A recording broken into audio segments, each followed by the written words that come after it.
Donc, il va y avoir une deuxième partie. Donc celle-là, c'est celle utilisée pour les bateaux et les secours. Donc moi, je reste sur celle-là, c'est vraiment la plus standard. Mais après, voilà, vous pouvez vous mettre sur autre chose. Alors, je pense que le GPS, il faut lui faire faire une mise à jour. Donc c'est un peu dommage. J'aurais bien voulu vous le montrer, mais voilà. Pour les experts en cartes, n'hésitez pas à me donner des idées. Voilà, donc moi je pense que ça peut être intéressant de créer des shifts comme ça, des tableaux. Au moins chaque groupe a son propre tableau et peut se positionner indépendamment des autres groupes sans être identifié. Donc maintenant on va passer sur des modes un petit peu plus intéressants. Surtout pour du tactique ou même pour sécuriser de manière plus efficacement vos communications. On peut même coupler les deux ensemble, hein. Parler avec les tableaux dont je vous ai montré tout à l'heure là. C'est pas celui-là, mais celui-là. Vous pouvez par exemple communiquer avec ce tableau sur le mode Scrambler ou même le mode DMR, ce qui permet de sécuriser encore plus vos communications. Donc même si quelqu'un arrive à décoder ce que vous êtes en train de dire ou arrive à casser votre clé de sécurité en DMR, eh ben, il va recevoir des actions qu'il ne comprendra pas, donc ça peut rajouter une sécurité. Donc on va continuer sur l'analogique. Donc là, je suis sur un Puxing 888K. Et je vous ai montré un petit peu tout à l'heure le mode Scrambler. Et ça permet, voilà, on ne comprend absolument rien. Alors, il y a pas mal de radios chinoises qui ont ce mode de sécurisation de la voix. Motorola le fait aussi, des marques professionnelles le font également. La sécurité est un petit peu plus intéressante. Surtout les marques qui proposent, alors je sais plus comment il s'appelle exactement ce mode. En gros, les radios vont transmettre en scrambler. Et en fait, à chaque fin de transmission, il va y avoir une petite... je vais vous montrer, un petit peu comme ça, mais avec de vraies données qui transitent. 1, 2, 3, 4, 1, 2, 3, 4. Donc en fait, ça fait un peu ce genre-là. Et en fait, les bips en fin de transmission, ça va être des données numériques qui vont être envoyées à la radio réceptrice et qui va lui donner le prochain décalage à utiliser pour communiquer. Donc en fait, moi je vais parler avec ce décalage-là, mais la radio qui va me répondre, elle aura reçu le signal comme quoi il faut se décaler sur le Scrambler 8 par exemple. Et alors moi je fais ça de manière complètement fake, hein, mais ça ressemble un petit peu à ça pour vous donner une idée. Mais la radio qui va répondre, vous voyez que c'est pas exactement le même. Vous voyez que c'est pas exactement le même décalage. Et en fin de transmission, elle va transmettre un autre bip, donc une autre donnée numérique qui va lui dire il faut que tu me répondes sur encore un autre décalage. Donc en permanence, les radios vont se décaler sur d'autres décalages. Enfin oui, forcément, si elles se décalent, c'est sur d'autres décalages. Et en fait, ça va permettre à des gens qui écoutent de, au mieux, décoder qu'une seule phrase sur tout ce qui avait été dit, puisque ça peut quand même être décodable, mais vu que ça a changé au tour d'après, et ben en fait, la personne ne va plus pouvoir décoder la phrase suivante. Et ainsi de suite. La réponse d'après va encore changer, la réponse d'après va encore changer, et en fait, ça change en permanence. Donc ça permet vraiment de sécuriser de manière plutôt intéressante vos communications. Bon, moi pour le coup, je vois pas trop l'utilité, surtout que le matériel est assez cher. Il n'est pas compatible avec mon matos, puisque mon matos ne fait pas ce mode-là. Il fait le scrambler pur en fait, hein. Il y a un décalage et on reste dessus. Mais voilà, moi ça me suffit amplement pour communiquer entre la famille. Voilà, voilà. Parce que là je suis en appartement, mais dans ma famille on a également un parc de radios équipé Scrambler, ce qui nous permet de communiquer entre nous de manière plutôt sécurisée. Donc là voilà, c'est le niveau un petit peu supérieur au niveau de la sécurisation des communications. Vous pouvez également trouver pas mal de chaînes américaines. Je crois que c'est Guerillacom qui a fait quelques présentations de matériel radio récupéré à la police américaine. Donc en fait, à l'époque, ils avaient, une sorte de scrambler en fait, où il fallait taper un code sur la radio et ça permettait de faire un décalage bien précis. C'est assez nasillard comme son, mais voilà, ça peut être intéressant aussi que vous puissiez, voir, ces vidéos-là. Il y a pas mal de vidéos américaines qui traitent de ce sujet et je trouve que c'est, vraiment très important d'en parler, également en France, parce que c'est quand même assez méconnu. Déjà que c'est assez flou en règle générale au niveau de la radio pour les survivalistes. Alors dès qu'on commence à parler de sécurisation de communication, c'est souvent encore pire. Donc c'est pour ça que j'ai voulu faire ces vidéos. Donc voilà, hein, moi je l'ai payé, à peu près 70 € cette radio. Vous avez, Radio DT, donc c'est un dérivé de Baofeng qui fait, qui font plutôt des radios, des petites radios, avec le scrambler pour même pas 20 € je crois. Moi j'avais payé la paire, je crois 25 ou 30 €. Vous avez également Tegracté, donc j'essaierai à l'occasion de vous faire une liste, plus tard parce que maintenant, je peux pas. Mais au fur et à mesure du temps, j'essaierai de dans la vidéo, dans les commentaires, là, dans la deuxième partie, je vous mettrai une liste de tous les modèles que je connais. Je vous les référencerai qui ont le mode scrambler et moi je trouve ça plutôt efficace. Vous avez également Tegracté.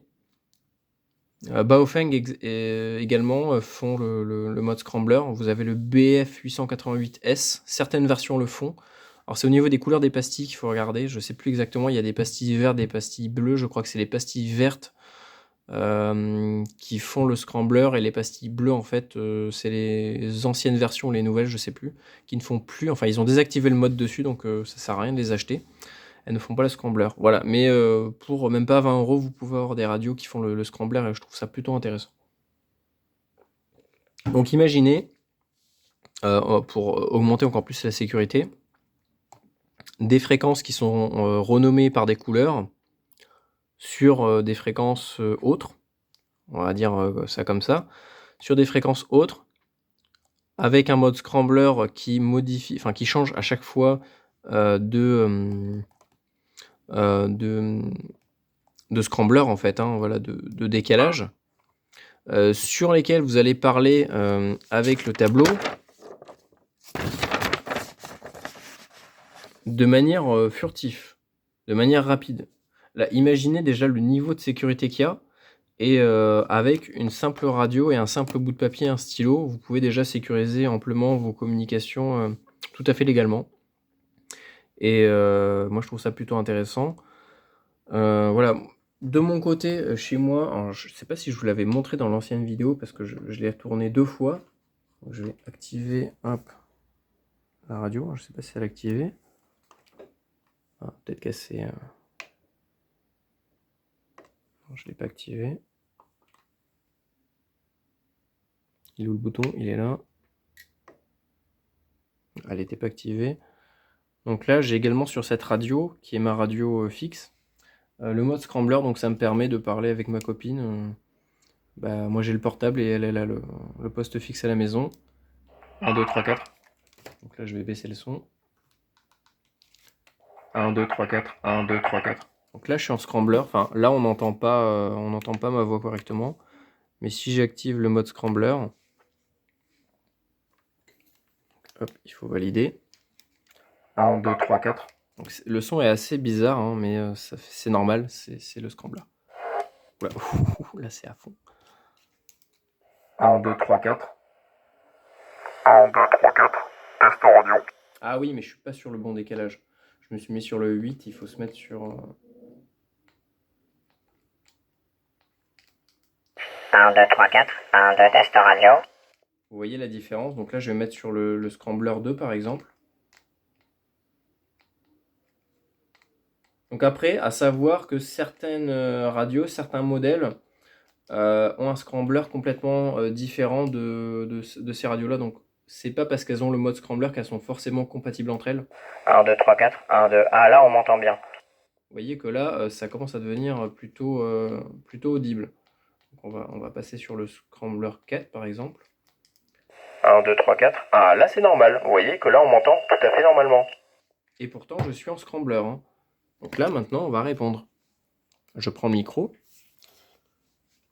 On va monter le son sur le Puxing. Hop, tu dégages le multimètre, parce que j'ai besoin de place. 1, 2, 1, 2, 3, 4. 1, 2. Vous voyez que là, franchement, c'est plutôt pas mal. 1, 2, 3, 4. 1, 2, test radio. Test radio de Mackie 1 sur le triple 3. Voilà, 1, 2, 3, 4, 1, 2. Vous voyez que ça fonctionne plutôt bien. Donc après, comme cette radio-là, il y en a d'autres qu'on peut également régler. Donc en fait, vous avez un scrambler qui est réglé par défaut dessus, mais vous pouvez, s'il n'est pas compatible avec une certaine marque, vous allez pouvoir, par le logiciel de programmation, reprogrammer le décalage et permettre à votre radio d'être compatible avec une autre, ou au contraire, de créer un décalage spécifique à votre usage à chez vous. Donc vous êtes sûr que qu'une autre personne avec une radio en scrambler ne pourra pas ou très difficilement écouter ce que vous êtes en train de dire.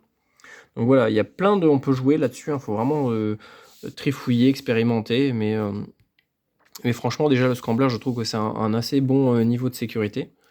1, 2, 3, 4, 1, 2. Vous voyez que là, vraiment, le son est vraiment parfait. On dirait que je suis en analogique sans rien. C'est vraiment impressionnant. Voilà, donc après, on a également la possibilité, alors ça c'est pas vraiment une sécurité, mais par exemple, si là je me mets sur le 27 375 sur les modes à bande, je crois que c'est bande latérale unique, donc USB, LSB, en fait c'est un mode de modulation, donc c'est comme AM/FM, sauf que là ça va transmettre que sur... il va y avoir le signal et ça va transmettre que soit d'un côté ou que de l'autre. En fait, ça ressemble un petit peu au scrambler, c'est un petit peu semblable, mais on peut pas le décoder. Enfin, c'est pas du scrambler, mais ça y ressemble. Donc par exemple, là, je vais me mettre sur le 27 375. Donc on va d'abord, par exemple, se mettre en FM. Donc là, on va passer sur le 27 375.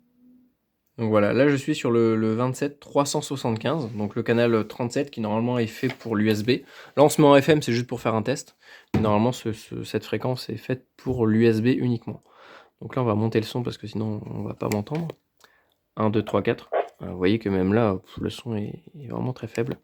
1, 2, 3, 4. 1, 2, 3, 4. Ah ouais, mais c'est le gain en fait. C'est moi, j'ai mal... Faut que je monte le gain sur la radio, voilà. 1, 2, 3, 4. Vous voyez que là, ça percute. Voilà, par contre, si je me mets, par exemple, en AM, donc à savoir que les postes CB font quasiment tous AM/FM, donc bon, c'est pas forcément intéressant de l'utiliser si on veut être un minimum sécurisé. Enfin, c'est pas forcément de sécurité, l'USB, mais voilà, vous avez compris.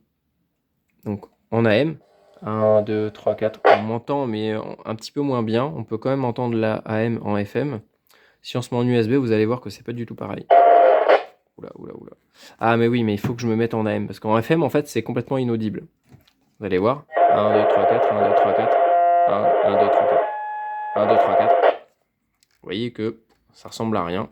On peut absolument rien en tirer.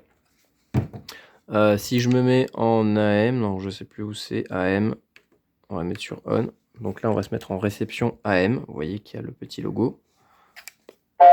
Oula. Je suis désolé. 1, 2, 3, 4. On va... 1, 2, 3. 1, 2, 3, 4, 1, 2, 3, 4. Ah si, là on entend. C'est bizarre, parce que je suis en USB. 1, 2, 3, 4. 1, 2. 1, 2, 3, 4. 1, 2, 3, 4. 1, 2, 3, 4. 1, 2, 3, 4. Je vous ferai écouter. Au pire, vous pouvez l'écouter sur Internet ou quoi. Vous tapez RX-BLU, parce que ça s'appelle la BLU, bande latérale unique en France. Donc la BLU, ça comporte l'USB, la LSB et la CW. Donc CW, c'est uniquement un mode destiné aux morses. Mais on peut aussi l'écouter avec l'USB et la LSB. Hein. C'est juste que le mode CW permet de se caler parfaitement sur le signal, puisque le signal est très étroit, contrairement à de la voix, qui elle sera vachement plus large au niveau de l'oscillation. Donc voilà, USB LSB, ça peut permettre d'être moins facilement entendu par des gens qui ont l'AM/FM. Bon, je trouve pas ça spécialement intéressant, mais c'était quand même bien de le préciser. Et après, le must du must, on va dire, c'est le mode numérique. Donc moi, franchement, je vous conseille la norme DMR. Ça permet d'être compatible avec toutes les radios DMR. Donc vraiment, le DMR, c'est utilisé chez tout le monde. Enfin, chez tout le monde. Par là, je veux dire les professionnels et les radioamateurs. Donc que ce soit service de taxi, etc., il y en a plein qui... les mairies, je sais pas, moi, ça peut être des agents de sécurité, n'importe quoi, sont beaucoup en DMR. Les radioamateurs aussi, ils ont des réseaux en DMR. Les secours en montagne aussi en ont. Ils passent de plus en plus sur le DMR. Donc, vous voyez que c'est vraiment une norme assez intéressante. L'avantage, c'est que les postes sont très abordables. Pour même pas 100 € maintenant, vous pouvez acheter un DMR neuf. Alors qu'à l'époque, il fallait acheter du Motorola, ça valait très très très cher, ou du Itera. Qu'est-ce que je voulais dire d'autre par rapport au DMR? Oui, je voulais parler aussi des autres modes de communication en numérique.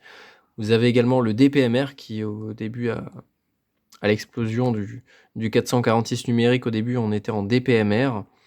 Il y a quand même une différence entre chaque norme, hein. Elles sont pas compatibles entre elles, même si ça reste du numérique.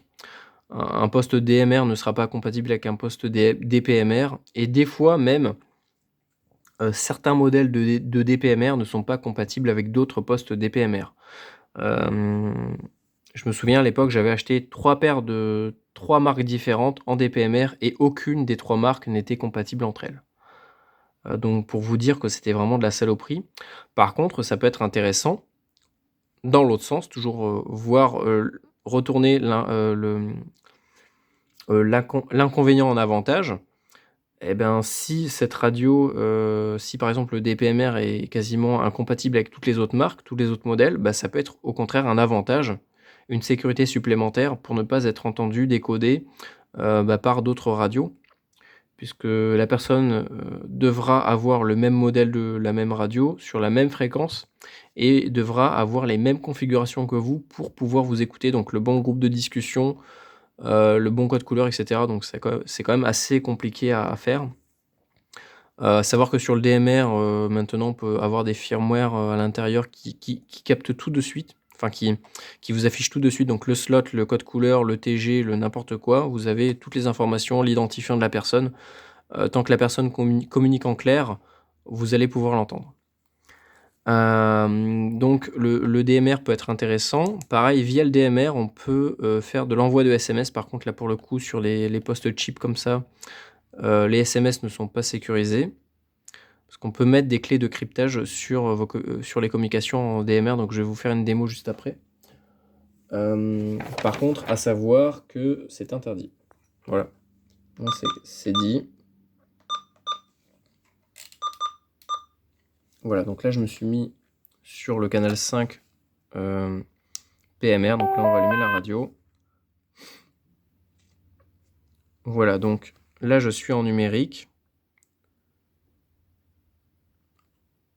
Donc on va l'écouter tout d'abord avec une radio traditionnelle, pour que vous voyez ce que ça donne.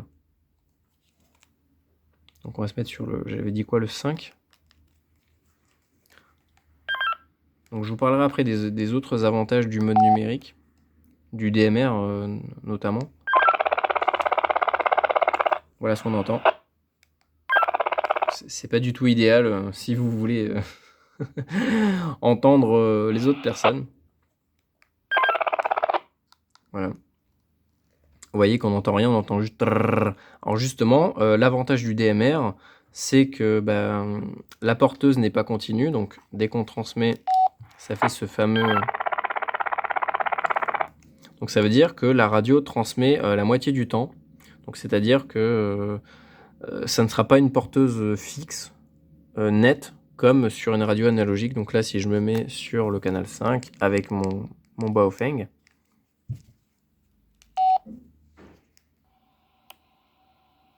vous voyez que le signal reste constamment stable, quoi. Il n'y a pas de variation, le signal est constant. Donc ça, c'est un inconvénient parce qu'on peut être détectable et écoutable plus facilement.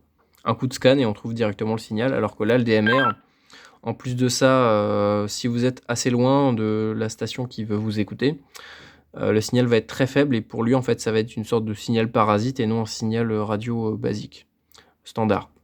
Donc beaucoup de scanners ont du mal à choper le DMR, donc ça reste un mode très furtif.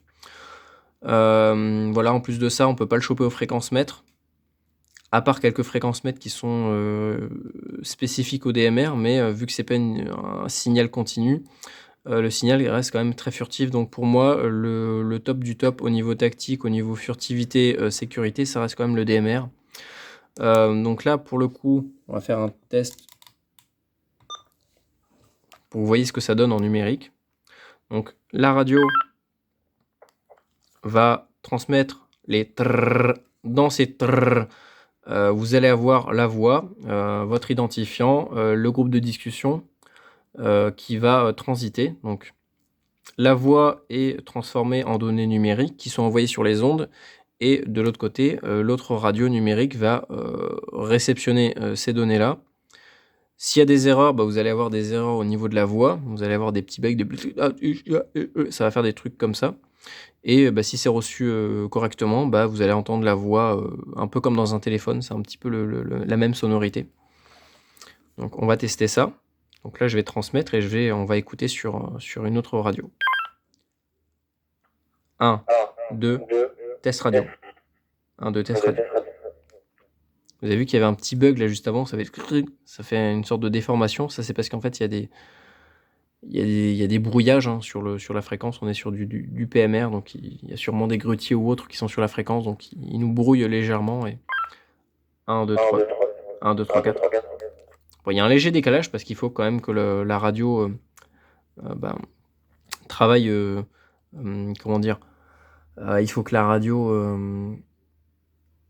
ait le temps de transformer tout ça en données et que l'autre puisse la réceptionner et la redécoder derrière. Donc il y a un léger décalage, mais c'est quasiment de l'instantané, quoi. Vous avez vu qu'il y a un quart de seconde de décalage, c'est rien du tout.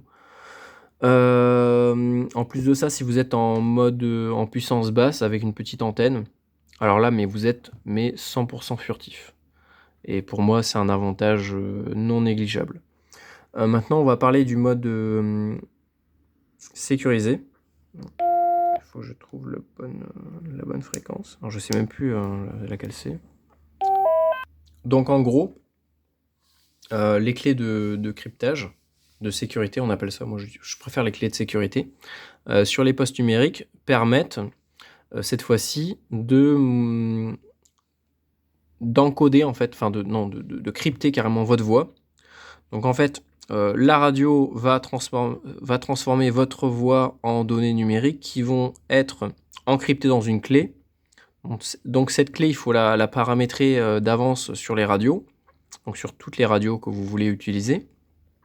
Et la radio qui va recevoir va décoder la clé de sécurité, va la confirmer et va décoder la voix qui va être envoyée sur le haut-parleur. Donc c'est quand même une procédure assez compliquée, mais franchement, ces radios-là le font plutôt correctement.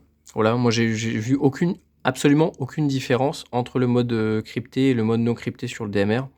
Ça fonctionne très bien. À savoir qu'en plus de ça, vu que la porteuse n'est pas continue, vous allez économiser vos batteries. Donc c'est entre 20 et 30%, je crois, sur le DMR. Donc ça permet d'avoir, si vous êtes en puissance basse, si vous parlez rapidement, pas trop souvent, et en DMR, là vous êtes sûr d'avoir une batterie qui tient hyper longtemps. Donc c'est hyper intéressant au niveau autonomie. Alors vous avez plusieurs niveaux de cryptage. Donc sur les radios chinoises, vous avez deux modes. Vous avez le mode basique et le mode enhanced. Donc le mode basique, je crois que la clé de sécurité comporte 8 symboles, donc ça va être chiffres et lettres mélangés. Donc c'est déjà très très compliqué de le décoder. Pour moi, je vois pas comment est-ce que je pourrais le décoder. Je me suis déjà penché sur la question. À part avoir un firmware alternatif qui permet d'incorporer une bibliothèque avec des clés générées aléatoirement qu'on va tester une par une jusqu'à tomber sur quelque chose qui décode la voix, je vois pas comment est-ce qu'on peut faire. Voilà, après je suis pas un expert en cryptographie non plus, mais voilà. Franchement, même pour quelqu'un d'assez expérimenté dans la radio comme moi, je ne saurais pas décoder ce genre de truc. Donc il y a le mode basique, donc je crois que c'est 8 ou 10 chiffres, donc symboles en tout, et vous avez le mode Enunciate, je crois qu'il y en a quasiment, je crois que c'est 36. Non, 32, pardon, 32. Ouais, je crois que c'est ça. Alors le basique c'est 8 et le Enunciate c'est 32. Donc 32 symboles et chiffres. Vous imaginez les millions, ou voire les milliards de possibilités qu'il y a entre 0 et 9 et A et Z mélangés sur 32 symboles. Ça fait énormément de symboles à décoder. Donc là, avec ça, vous êtes quasiment... si en plus de ça, vous utilisez le tableau, un tableau avec un shift inventé, et vous êtes, mais c'est impossible de choper vos communications. Voilà. Moi, par contre, c'est interdit, hein, je le précise bien, c'est interdit de crypter ces communications sur de la radio. Donc c'est illégal, c'est complètement illégal. Moi, je le fais juste pour le test, mais je le fais jamais sinon. Je suis juste en clair et puis voilà. Rien que le fait de se mettre en DMR déjà, vous êtes sûr que 95% de la population ne pourra pas vous écouter, puisqu'ils n'auront pas forcément un DMR à portée de main. C'est quand même un investissement assez particulier.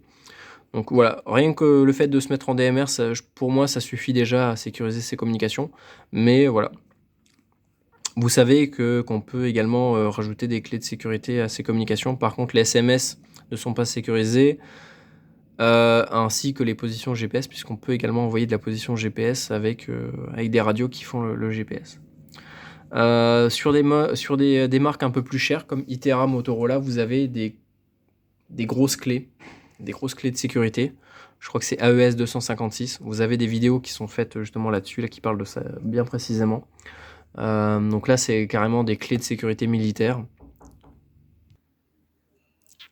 Alors, je sais plus où j'en étais parce que j'ai fait une petite coupure. Il y a du monde qui est passé à la maison entre-temps. Donc là, on va terminer cette vidéo sur un test en DMR. Mais cette fois-ci avec une clé de sécurité qui sera programmée.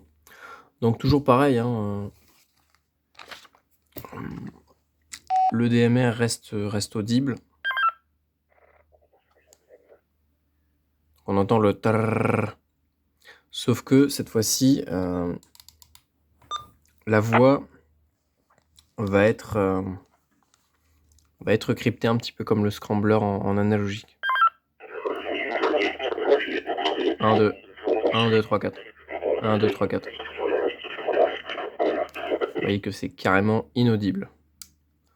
Voilà, donc pour moi, c'est le top du top de la sécurité. Par contre, voilà, comme ce que je vous ai dit tout à l'heure, c'est tout à fait illégal. Donc à ne pas faire. Voilà. Enfin bon, bref, toujours le même blabla, je suis obligé de le dire. Une autre solution, j'en ai un petit peu parlé tout à l'heure, c'est de se mettre sur des fréquences un peu décalées de ce qu'on peut trouver habituellement. Et pour ça, pour le faire légalement, vous avez énormément de portions de fréquences libres sur lesquelles vous pouvez vous brancher légalement. Bon, par contre, il y a toujours une question de puissance.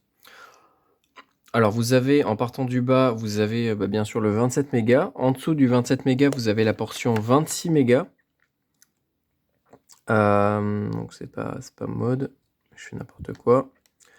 Alors, le 26 mégas, à l'époque, c'était utilisé pour tout ce qui était téléphone sans fil domestique.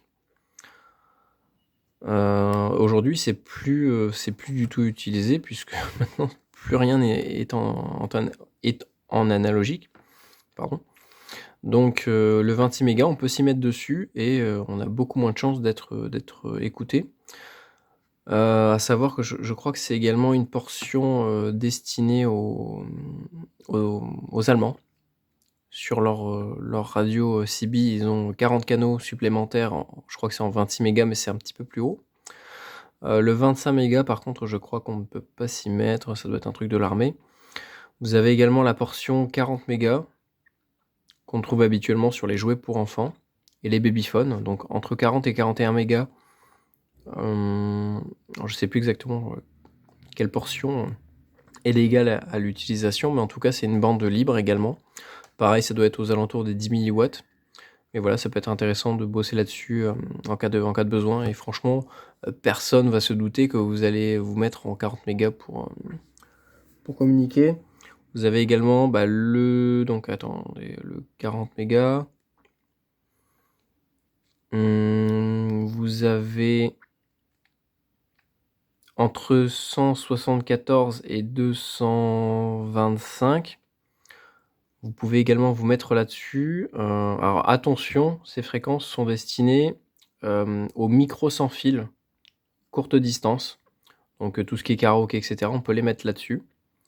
Donc ça reste une fréquence, enfin c'est pas vraiment une fréquence libre, mais c'est une portion destinée aux micros sans fil, donc attention, toujours pareil 10 milliwatts. Donc je vous dis pas de vous mettre là-dessus, mais je vous dis juste que ça existe. Après vous avez la portion donc 146 à 147, 148 à peu près, qui est normalement, la section, la portion secondaire de la bande radio amateur qui est, attribuée dans d'autres pays pour le service amateur. Sauf que chez nous, ils l'ont pas réattribué, donc en fait, c'est une portion libre. Alors certains diront que c'est un truc de l'armée, c'est totalement faux. C'est une portion destinée au radioamateurisme, sauf que ça n'est pas attribué en France. Donc cette portion est libre. Voilà, donc ça c'est du hors-bande, hein, c'est interdit. Vous avez également le LPD 433, de 433 075 à 434 775. C'est une portion au même titre libre, une portion libre au même titre que le PMR 446. Sauf que là, il faut respecter 10 milliwatts et c'est une fréquence, c'est une portion de fréquence partagée entre le service amateur et le service et libre en fait, hein, et l'utilisation libre du LPD. Donc ça veut dire Low Power Device. Donc en gros les appareils à faible portée, enfin à faible puissance plutôt. Et donc à faible portée, donc c'est pour ça qu'on n'est pas censé avoir 1, 2, 5, 10 watts dessus. Mais ça reste une fréquence exploitable. Donc après vous avez le PMR, 446.0 à 446.200, donc à savoir que la portion entre 100 et 200 est beaucoup moins connue, beaucoup moins écoutée, bien que maintenant on puisse trouver des radios dans le commerce qui font les 16 canaux, mais ça reste quand même une portion assez intéressante à exploiter. Et après vous avez également la portion 860 à 868 ou 870, qui est le SRD 863, enfin c'est la norme SRD 863, mais qui va de 860 à 870. Donc là c'est pour les casques sans fil de télévision pour les vieux, et aussi les micros sans fil pour les karaokés, mais c'est également une fréquence, enfin une portion de fréquence, une norme libre d'utilisation. Oula, je sais pas ce qui se passe dehors, là il y a un feu d'artifice. Vous avez également la portion Wi-Fi en 2 Go 4. Donc ça, beaucoup l'oublient, mais c'est une portion libre d'utilisation, donc sans redevance à payer. Donc on peut faire éventuellement de l'envoi de données sur de la longue distance avec des antennes directives. Vous avez également la portion 5 Go 8 que moi j'utilise des fois pour ma caméra. Et normalement c'est fait pour les drones. Bon, en fait c'est de la Wi-Fi, mais c'est une autre portion de Wi-Fi. Enfin une autre fréquence Wi-Fi. Vous avez également le Bluetooth, donc c'est presque pareil que la Wi-Fi, mais je crois que c'est juste en dessous. C'est autour des 2 Go 300, un truc comme ça. Enfin voilà, il y a énormément de fréquences à usage libre. Donc par contre, faites attention, le hors-bande c'est interdit. L'usage libre, faut juste respecter la puissance. Et je pense que déjà avec ça, vous avez tous les outils en main pour avoir des communications sécurisées. Voilà, j'espère que ça vous a plu. J'espère que ça n'a pas été trop long, parce que c'était quand même assez complet. Il y avait beaucoup de choses à dire, donc voilà. N'hésitez pas à laisser un commentaire, à partager la vidéo sur les différents réseaux, sur Vivalist, forum. Enfin, moi, je suis pas partout, mais voilà, si vous voulez partager la vidéo, si ça peut intéresser certaines personnes, ça peut les aider. C'est tant mieux. N'hésitez pas à me suivre sur Instagram, j'ai un compte, donc c'est maquillin-prolo survie tout attaché. Donc je poste, voilà, des fois, de temps en temps, voilà. Si jamais vous voulez me contacter, c'est plus facile de passer par Instagram. Voilà, n'hésitez pas à me dire ce que vous en avez pensé dans les commentaires. Voilà, abonnez-vous si vous n'êtes pas encore abonné. Je crois que je suis qu'à 10 ou 20 abonnés pour l'instant. C'est le début. Voilà, voilà. Bon, prenez soin de vous, prenez soin de la nature, de votre famille, et faites attention à vous et je vous dis à la prochaine.